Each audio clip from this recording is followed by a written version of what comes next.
Cosmovisões em conflito. Teoria da evolução humana versus design inteligente, uma reflexão. Que tudo que importa na nossa vida hoje em dia é cosmovisão. Como que você interpreta o mundo baseado na sua cosmovisão cristã, na sua cosmovisão evolucionista, ou nenhuma das duas.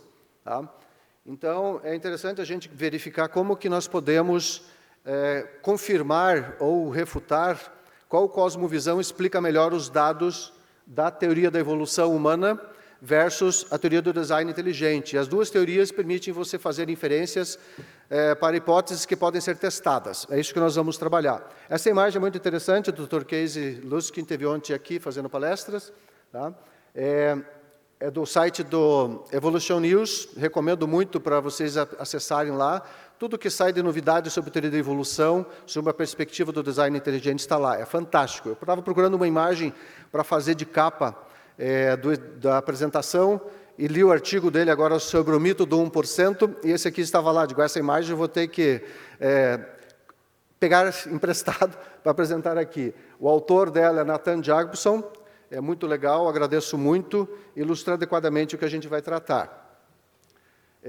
Cosmovisão, eu sempre digo que a gente tem que fazer as definições. Imagino que muitos saibam que é uma cosmovisão, mas quem não sabe, você tem a definição aí. É uma visão de mundo, uma multividência que você tem para interpretar as coisas à sua volta. Tá? Isso é muito interessante. Na ciência, você tem o paradigma. Na nossa vida cotidiana, você tem a cosmovisão. Também é necessário você fazer definições do que é a teoria da evolução, tá?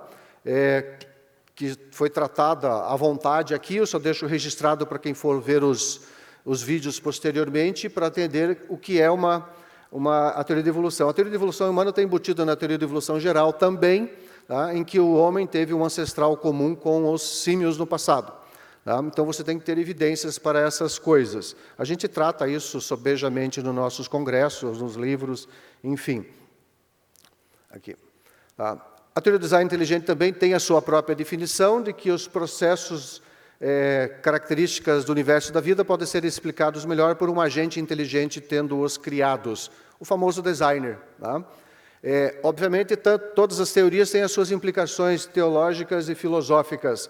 A do design inteligente tem a implicação, quem é o designer? Nós não trabalhamos com isso, mas você pode perceber a inteligência. A gente sabe que alguém construiu isso aqui, não tenho nem ideia quem foi o engenheiro, quem foram os pedreiros que construíram esse negócio, mas você sabe que foi construído. É isso, basicamente, que o designer inteligente trata. Tá? Temos também o Luca, que foi abordado ontem pelo Lutzer, muito interessante, mas teve o Fuca também, que essa eu não conhecia, bem legal, certo? Ele não é um ser vivo específico, é uma entidade abstrata, tá? Supostamente deu origem à humanidade, como o Lutzer falou ontem. Mas, para isso, você tem que aceitar um postulado filosófico materialista ateu da teoria da evolução, para você concordar que existiu um Luca. Tá? Essa é uma cosmovisão, você tem que aceitar esse postulado para estudar dessa forma. Tá? O que nós vamos ver hoje aqui ao longo da apresentação? Tem várias outras coisas que a gente pode descobrir no design inteligente, eu utilizando basicamente muitas disciplinas acadêmicas. Você vai buscar atividades cognitivas dos humanos, é o que a gente vai comparar. Tá? A gente vai ver que os humanos usavam engenharia, matemática, tecnologias de construção, habilidades artísticas elevadas, é possível isso. Genética, a origem única, diferentemente da origem multirregional da teoria da evolução. Migração humana, também originando-se de um único local. Tá? Temos história da agricultura e da pecuária, que vão ser abordados en passant. Tem a questão das datações do carbono 14, que é basicamente utilizada na arqueologia quando tem restos orgânicos, mas ele tem uma influência na formação do carbono 14 do campo magnético terrestre. Do campo magnético terrestre vem enfraquecendo ao longo dos séculos.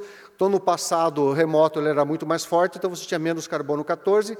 As idades obtidas a respeito desse tempo, que eventualmente tratam de matéria orgânica dessa época, vão ser umas idades maiores do que a idade real, historicamente falando. Obviamente, tem filosofia da ciência e epistemologia, arqueologia, hiperdifusionismo cultural, justamente por a questão da possível origem única, que você leva a conhecimento. E a metodologia científica que a gente utiliza é a científica histórica, tá? Que é utilizado pelas ciências forenses, pela arqueologia, principalmente, E nós, do design inteligente, utilizamos muito esse modelo de estudo, porque nós não estávamos lá para ver as coisas acontecer. Então, você tem uma série de evidências que você tem que relacionar para poder explicar. Algumas previsões das teorias. Existem muitas. Eu selecionei algumas para a gente poder observar isso. Tá? A teoria da evolução humana, por exemplo, destaca que os humanos, evoluídos de um ancestral símio, era tosco, obtuso, ignorante e foram aprendendo as coisas ao longo do tempo. Tá? O design inteligente, os humanos foram criados inteligentes e civilizados. Então, duas coisas que você pode testar como isso. Nos objetos arqueológicos e históricos lá do passado. Você tem uma linha de aprendizado crescente na teoria da evolução, eram caçadores-coletores, é o que nos ensinado na escola para a sobrevivência. Tá? Eram os homens das cavernas, que foram tratados aqui, que podem ser interpretados de outra forma, dentro de outra cosmovisão. Tinha uma vida nômade ou migrante, se originaram em diversas áreas do planeta e muitas mutações genéticas no seu DNA mitocondrial. E muitas árvores genéticas do passado justamente por terem múltiplas origens. Depois isso acabou. E no design inteligente você vai ter, por exemplo, poucas mutações genéticas no DNA mitocondrial. Você pode testar isso. Se dizem que os humanos têm de 100 a 200 mil anos na teoria da evolução, o Homo sapiens sapiens. Tá? Então, você tem um período de mutações genéticas muito longo, então vai ter que ter muitas mutações. Quando você olha geneticamente as mitocôndrias, você vai ver que são poucas mutações. Tá? Então, qual cosmovisão explica melhor os dados? Tá? Então, a gente vai ter construções de cidades, enfim, várias tecnologias que eles utilizavam para fazer essas coisas no passado. E a gente tem que interpretar esses dados. Isso aqui evoluiu, ou isso aqui foi pronto? Comecei com Göbekli Tepe, lá na Turquia. Tem vários sítios arqueológicos, pelo menos 12, mas uns que são mais de 30, que estão sendo explorados lá na Turquia, que é um país riquíssimo em arqueologia antiga. E esses sítios arqueológicos são os mais antigos do planeta. Então, Göbekli Tepe é considerado com uma idade atribuída de 11.500 anos. Não existe quase nada além disso. Não obstante algumas datações de arte rupestre em cavernas, como Chauvet, na França, dão 30 mil anos de idade. Mas aí tem que ver os métodos que foram utilizados. Então, o Göbekli Tepe tem o quê? Trabalho em pedra, duro. Né? Aqui, algumas pedras são de calcário, são mais fáceis de trabalhar, mas eles transportavam, construíam, faziam construções muito elaboradas. Próximo. Foi demais. Tá? Aqui temos algumas relevos, esculturas em baixo relevo de Göbekli Tepe, daqueles pilares. Essa aqui é uma apresentação normal de 120 slides, mas ela aqui está bem menor. Tá? Aí algumas coisas eles fizeram no museu para as pessoas reconhecerem, então as pessoas não só faziam construções elaboradas de maneira extremamente difícil com pedra, mas também tinham habilidades artísticas para representar os animais. Ou seja, eram as pessoas que nós podemos dizer plenamente cognitivas. Ah, mas eles surgiram há 100 mil anos atrás, tinham que ter aprendido essas coisas. Mas isso você tem que ser testado. Tá? Temos também lá Karahan Tepe, que é um dos segundos sítios também lá na Turquia, entre 9.500 anos a 10 mil anos antes de Cristo. São contemporâneos, na realidade, desses sítios arqueológicos todos, com poucos séculos na datação tradicional da arqueologia. Tá? Aqui temos também Karahan Tepe. O que chamou a atenção para mim foi essa parte... Onde é que está aqui o ponteiro? Aqui. Isso aqui. Esses vasos e pratos não são de cerâmica, são de basalto. Tá? Então, os antigos não faziam cerâmica como a gente tem hoje. Inclusive, isso aqui é chamado de pré-cerâmico. Tá? É um epipacolítico pré-cerâmico. Eles faziam de pedra. A habilidade para você trabalhar com basalto, que é uma pedra extremamente dura, a gente usa normalmente para fazer pedra brita, calçadas, essas coisas. Os caras têm que dominar uma tecnologia que nós não conhecemos. E não são os deuses astronautas lá do Erich von Däniken, né? Não são eles. Os humanos eram inteligentes. Por que eles criaram essa teoria? Porque o que eles observaram na arqueologia são tão avançados que a teoria da evolução não dá conta de explicar. Tá? Então, chama a atenção esses vasos de pedra que deixaram lá em Karahan Tepe, que é um dos sítios arqueológicos. Aqui é de Kortik Tepe. Tepe significa colina, tá? Então, por isso é o Monte Kortik. Tá? Então, aqui são trabalhos refinados de arte, feitos em pedra, que também tem vasos de pedra, ou panelas de pedra, como queiram, né? Certo? E eles faziam trabalhos extremamente elaborados, significa alto nível de inteligência dessas pessoas e de tecnologia dominada. E essa tecnologia de trabalhar com pedra se propagou através dos séculos, tá? Que nós não sabemos como é que eles fizeram, mas eles faziam. Tá? Trabalhar com rochas muito duras. Por exemplo, se você olhar aqui, tem à esquerda... Aqui, esse vaso aqui é feito de gabbro, é um granito, tá? Extremamente duro. Tá? Esse aqui é feito de gneiss diorítico, também extremamente duro. Esse aqui é porfirítico, também extremamente duro. Aqui é basalto. Tá? E aqui os de Göbekli Tepe. Então, foi uma técnica de construção de utensílios domésticos que se propagou pelo mundo todo, praticamente. Tá? Então, você tem isso aqui também no Egito. Aqui, tá? Aqui são os vasos e utensílios de pedra do Museu de Louvre. Está no Louvre isso aqui. Que eles trabalhavam com isso com um refinamento absurdo. Hoje em dia a gente tem pessoas que trabalham com pedra-sabão, que fazem esculturas e objetos de pedra-sabão muito mais macios do que essas rochas aqui. Tá? E as primeiras cidades construídas. Çatalhöyük, tá? Lá na Anatólia, cerca de 9.500 anos atrás. As pessoas entravam na casa pelo telhado, muito interessante. Tá? Essa é considerada uma das cidades mais antigas do mundo. O interior dessas casas foram reconstruídos com base na arqueologia dos estudos lá da cidade. Eles tinham muitos touros, muitas cabeças. Opa, volta. Aqui, ó. Não sei se eles adoravam os touros ou gostavam de decorar as casas com as cabeças do touro. Lá na fazenda onde eu moro, a gente tem uma cabeça de um boi carreiro, com uns chifres enormes, decorando em cima da churrasqueira. Tá? Então, são tudo trabalhos lá da Turquia. Aqui estão o mapa dos sítios arqueológicos mapeados, aí são vários deles, eu só peguei alguns. Tá? Pode ver que essa região, esse lago grande aqui, aparece aqui no mapa. Ele está a cerca de 600 quilômetros lá da região do Monte Ararat, tá? O que é bastante relevante nessa história. Aqui temos um outro mapa que mostra o fértil crescente associado à região da Anatólia, onde você tem imagens, isso tudo baseado em arqueologia, obviamente, em que você tem cultivo de cereais, cultivo de grãos, domesticação de animais, vaca, cabritos, ovelhas, né? Enfim, toda essa região aqui, próximo a esse Monte Ararat, que os turcos chamam de Agri-Dag, Montanha da Dor, tá? E a gente chama de Ararat. Então, toda a civilização que a gente conhece se desenvolveu aqui. Aqui tem a Mesopotâmia, o Tigre e o Eufrates, daí você tem Babel, tem a Suméria, tem as civilizações mais modernas, comparativamente, na questão da datação arqueológica convencional.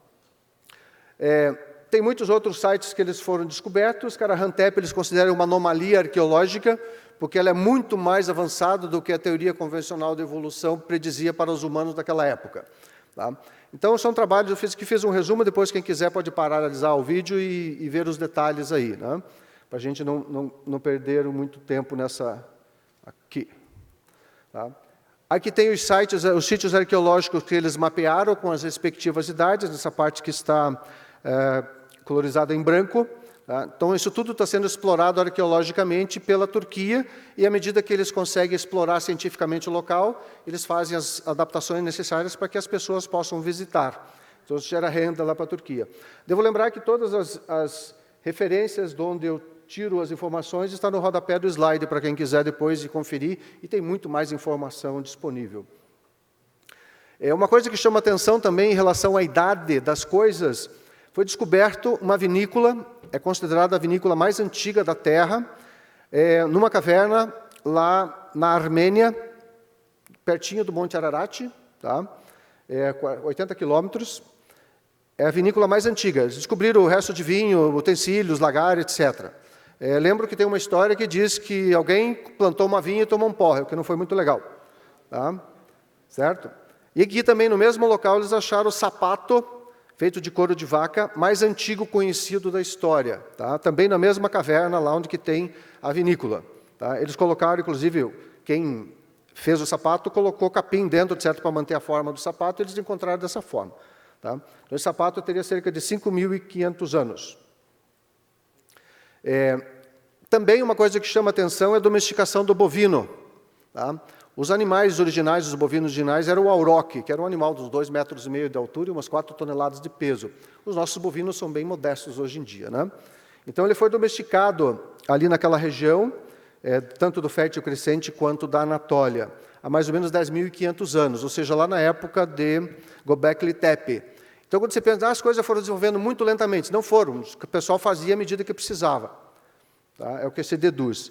Saindo na Ásia Menor, a gente vai mais para a Ásia, lá na civilização do Vale do Indo, a civilização Harappa, que também é uma das mais antigas do mundo, com pelo menos 3.300 anos atrás. Desculpe, 3.300 anos antes de Cristo, 5.000 anos. Então, hoje você tem lá, aqui o Vale do Indo, do rio Indo. Esses pontos vermelhos são todas cidades construídas em volta do rio. Essa outra parte aqui também tinha um rio chamado Sagarhakra. Tá? Hoje ele está seco, mas a civilização, as cidades construídas estão nessa região. São as mais antigas do mundo. Então, tipo, saiu da região da Ásia Menor, da Anatólia, e se dirigiram para essa região e para o Fértil Crescente. Lá nessa região você tem Mohenjo-Daro, tá? Que é uma cidade de 2.600 anos antes de Cristo, trabalhavam com tijolos de barro. Tá? Então é interessante, guardem os tijolos de barro, porque lá no final a gente vai fazer a conexão. Eram excelentes construtores. E aqui tem também Dolavira, uma cidade de 48 hectares, é uma cidade grande, suportaria até 20.000 habitantes, e eles são chamados de os senhores da água. Por quê? Porque isso que você está vendo aqui em volta são lagos artificiais construídos com pedra, em que eles represavam o rio na época das cheias e direcionavam essas águas para esses lagos, para utilizarem na época que estava na época das secas. Eles tinham uma administração da água muito eficiente. As referências, quem quiser ir dar uma olhada, eu achei fantástico esse trabalho, que a arqueologia progride muito, mas a gente que não está ligado normalmente na arqueologia acaba perdendo essas coisas. As pessoas daquela época eram administradores fantásticos, tem esgoto, tem lavouras, né? Para você ter cidade de 20.000 habitantes, tem que ter uma agricultura intensiva. Certo? Então, você tem que saber trabalhar com cereais, você não pode ser um caçador-coletor. Tá? Tem que saber fazer essas coisas, tem que ter transporte para isso, administrar entrega, enfim. Você precisa de uma porção de habilidades cognitivas para poder construir uma civilização. Temos também a civilização Harappa, essa aqui é a cidade de Harappa, de 3.500 a.C. Tá? É uma cidade de 150 hectares, são 150.000 metros quadrados, uma cidade enorme para a época. Então, são alguns daqueles sítios que estavam pintados em vermelho do slide lá das cidades do Vale do Indo. Tá? E aqui temos também a cidade construída, que praticamente todos aqui conhecem, né? Jericó. A Jericó, segundo consta a arqueologia, ela começou a ser habitada em torno de 9.000 a.C. Depois foram sendo destruídas, reconstruídas, então tem vários níveis civilizatórios na mesmo local. Então, essa aqui é uma imagem de avião, não é de satélite, de avião, do sítio arqueológico de Jericó, que Josué fez o trabalho lá de botar abaixo as suas muralhas. Tá? O importante, comparativamente ao mapa, aqui, Jericó está aqui. Ó. Tudo isso aqui é o Fértil Crescente, e aqui é a região da Anatólia, lá na Turquia. Então, a civilização, como nós conhecemos, veio dessa região. Essa aqui é uma imagem interessante, a gente chama de taipa, esse muro de pedra lá, é o muro lá da fazenda. A gente tem muitas taipas dessas aí, algumas com 300 anos de idade. Eram os corredores das tropas, como a gente chama, que eles traziam gado e mulas do Rio Grande do Sul, por Santa Catarina, Paraná, para vir para São Paulo e Minas, para as Minas Gerais. Essas taipas aqui é uma taipa bem feita, quem quiser fazer taipa é um serviço extremamente raro e caro. Tá? Isso aqui, para vocês compararem, isso aqui é uma taipa muito bem feita, tá? Para lá, para a nossa região. Se vocês verem como que os nossos antigos trabalhavam com pedra. Tá? Então, isso aí, como que eles faziam isso? Não sei. Muita gente tenta imaginar tecnologias tal para poder cortar e deixar essas pedras lisas. E com encaixes muito estranhos. Tá? Essa aqui é Inca, essa aqui é egípcio. Então, é uma arte de trabalhar com pedra que se propagou pelo mundo. Tá? Isso é importante. Por que serve pedras desse jeito? Porque isso não faz retinhas todas. Porque isso aqui é um excelente recurso contra terremotos. O terremoto normalmente é lateral, poucos são daqueles que levanta o solo. E você fazendo esses recursos são travas que as pedras não se deslocam, você mantém a estrutura. Inclusive, eu não trouxe aqui, mas as portas eram feitas inclinadas também de tal forma que suportavam um terremoto. Algo que a gente está reaprendendo hoje em dia. Tá? Aqui temos Machu Picchu, os muros lá de Machu Picchu, tem umas lhamas ali que dá para notar o tamanho. Então, você tem vários tipos de habilidades ali. As pedras também encaixadas com bastante precisão, de vários tamanhos. Pedras menores também encaixadas. Eles não usam argamassa, elas encaixavam, certo? Temos aqui em Cusco, os mesmos tipos de engate de pedras. Tá? Aqui é Sacsayhuaman, é uma fortaleza gigante. Tá? As pedras eram monstruosas, eles cortavam, transportavam e colocavam no lugar. Aqui você tem isso. Aqui também é em Cusco, pedras extremamente bem fininhas, você não consegue colocar nada no meio. E aqui você tem isso no mundo todo, na Turquia, na Rússia, no Japão, na Bósnia, na Albânia, na Grécia, em Israel, na Palestina e no Peru. Tá? Então, é uma cultura de trabalho de pedra que passou pelo mundo todo.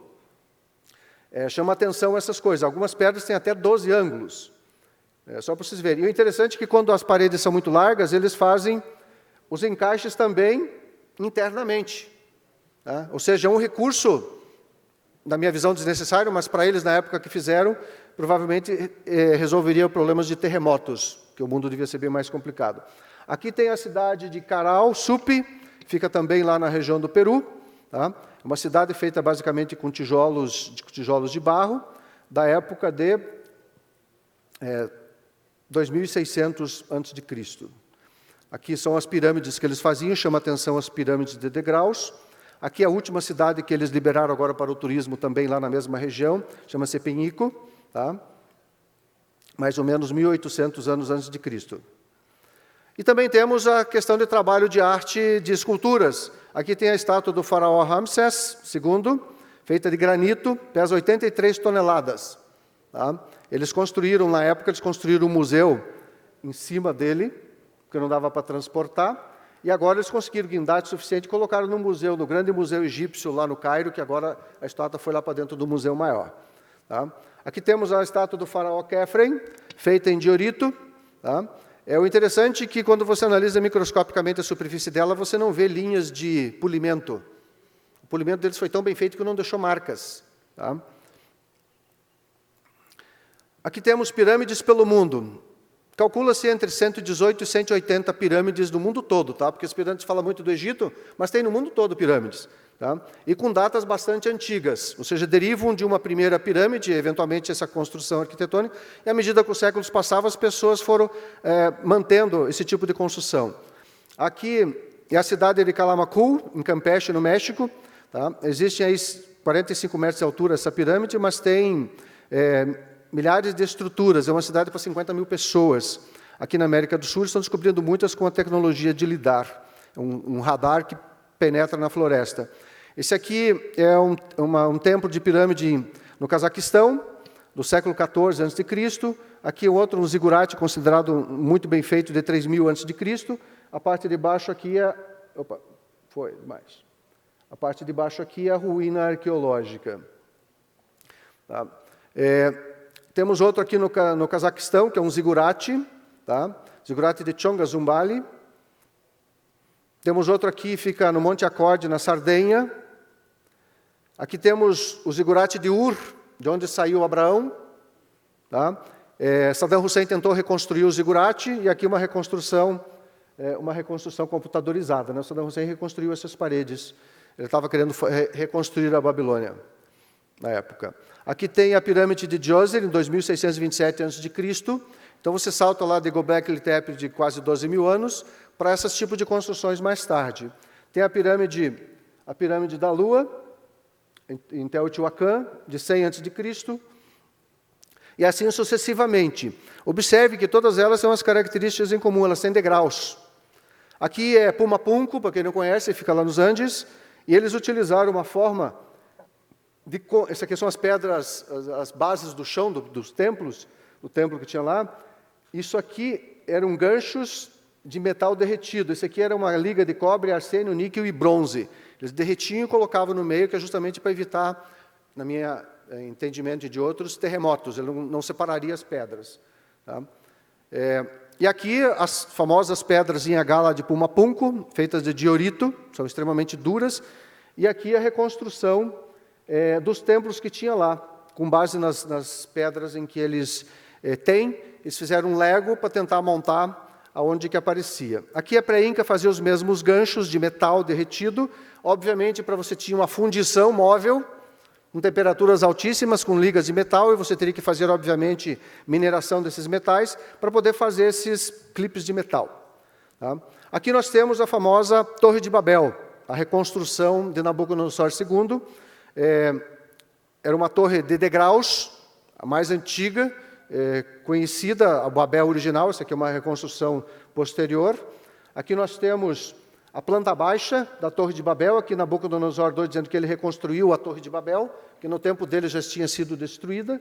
Aqui é a estela de pedra onde ela está desenhada, aqui é a transcrição, e aqui as características da Torre de Babel. Então, todas essas pirâmides de degraus derivaram, no meu entendimento, por hiperdifusionismo cultural para o resto do mundo. Babel foi a primeira torre de degraus, você foi migrando e você foi levando esse conhecimento de construção. E aqui você pode ver ainda, existe a base da Torre de Babel reconstruída lá na cidade da Babilônia, no Iraque. Tá? Então sobrou isso, o pessoal tirava os tijolos para construir outras coisas. Tá? Os calendários antigos também começam na faixa de 3.000 a.C., tá? Ou seja, cerca de 5.000 anos atrás. Se você pegar o calendário maia, eles dão até o dia mesiano, 11 de agosto de 3.114. Tá? Os caras eram extremamente precisos. Tá? A cidade mais antiga é 3.400 a.C., lá na China.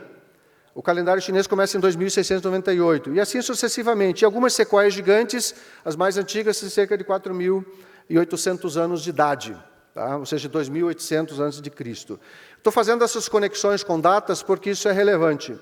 Aqui nós temos algumas cidades descobertas por lidar, na América do Sul. Então, são milhares de construções que estão debaixo da floresta, ainda não exploradas. Aqui você tem Kotoka e Landivar, aqui você tem Valeriana, tá? Cidade de Valeriana, aqui você tem outras duas cidades, que é Kungunitz, fica lá no Equador.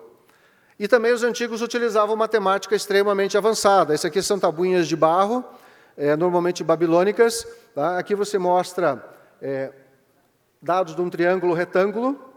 Isso aqui dá para traduzir, são tudo números. Tá? Aqui você trabalha o Teorema de Pitágoras, que foi descoberto, isso aqui é de 1.700 a.C. Pitágoras lá descobriu isso mais de 1.000 anos depois. Tá? Aqui temos outras tabuinhas que mostram outras considerações matemáticas que eles utilizavam, tão avançadas quanto as nossas que utilizamos hoje. Inclusive, eles têm uma tabela lá de logaritmos. Tá? O cara desenvolveu a tabela de logaritmo naquela época. Tá? Ou seja, as pessoas eram extremamente inteligentes. E aqui nós temos a arte rupestre na caverna de Chauvet, lá na França. Atribui uma idade de 30.000 anos. Nossa, é uma arte rupestre muito legal. Sim, os artistas que trabalham com esse tipo de coisa, isso não é uma arte rupestre muito legal, os caras são gênios em pintura. Tá? E chama atenção algumas outras imagens, isso aqui, eu olhava isso, mas por que é isso? Eu fui procurar detalhes da imagem. Esse animal aqui, um rinoceronte, obviamente, ele está se movimentando. O chifre deles é porque ele está movimentando para frente e para trás, aqui o corpo como se ele estivesse correndo. Tá? Então seria como se fosse um cinema antigo. Isso é uma perspicácia absurda. Eles utilizavam, inclusive, as curvaturas da rocha para dar a informação 3D. Eles, olhando de um lado, você parece que vê uma estátua, e, na realidade, é um desenho, tá? Sob a perspectiva. Na evolução da vida, essa aqui é uma imagem interessante, a origem multirregional. Até algum tempo atrás, imaginava-se, pela teoria da evolução, que todos os humanos se originaram de vários lugares do planeta.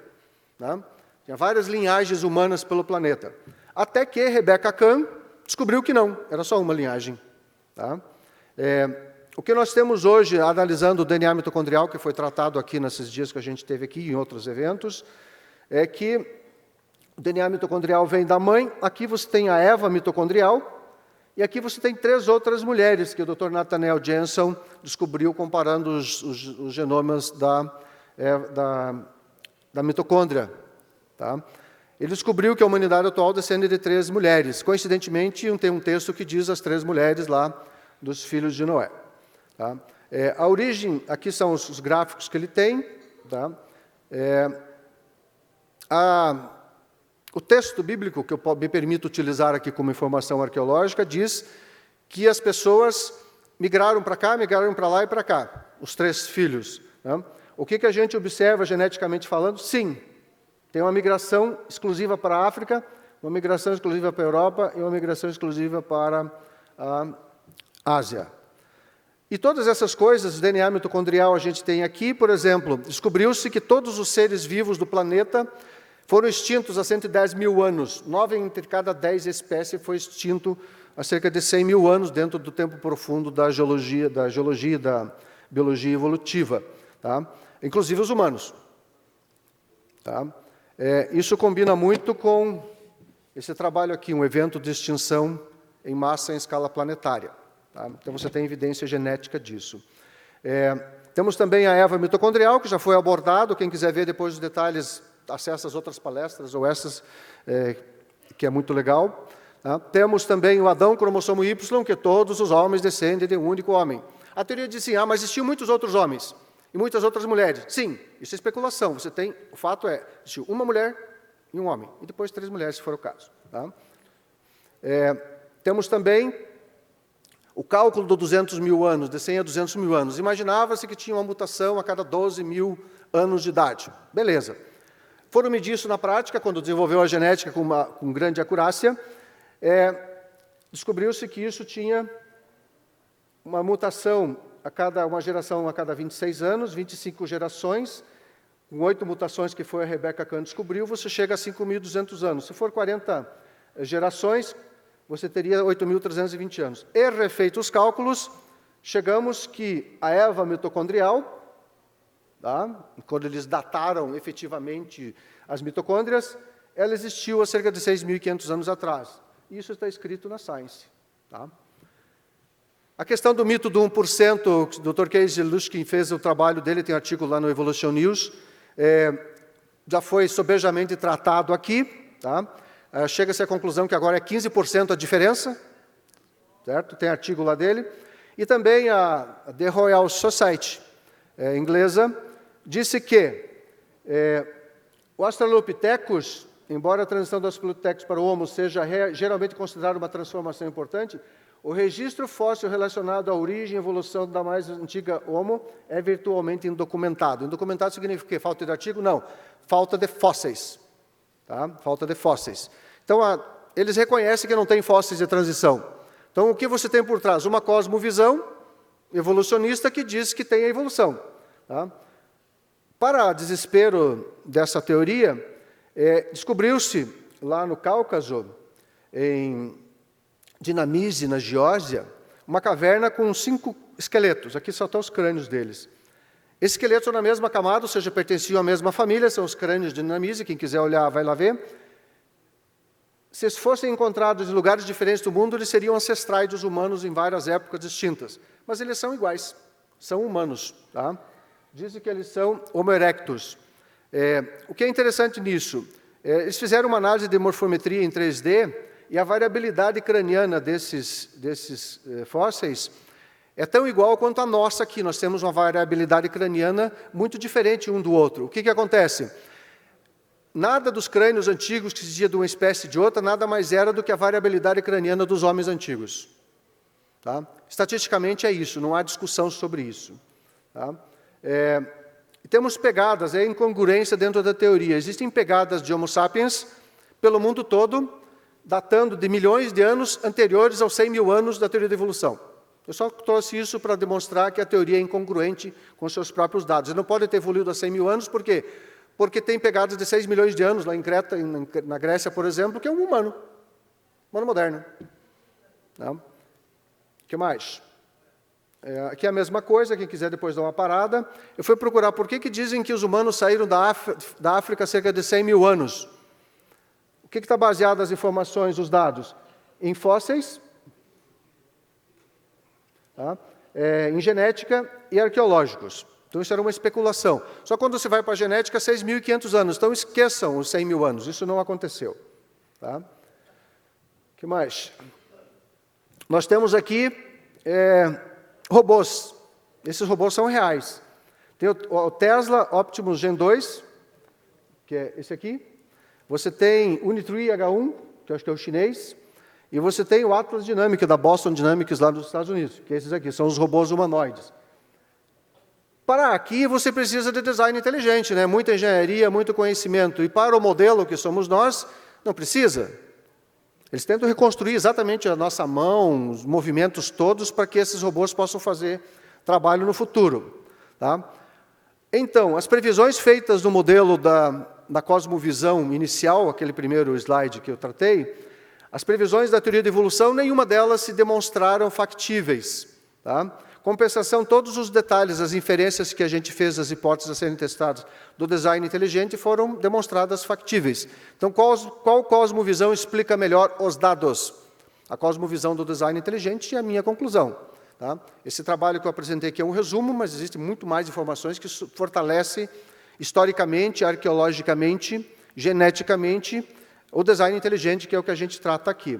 Esse aqui é a home do meu site, quem quiser conhecer está lá. As minhas redes sociais, que eu também tenho. Né? E agradeço muito e até o próximo. Que o design nos abençoe.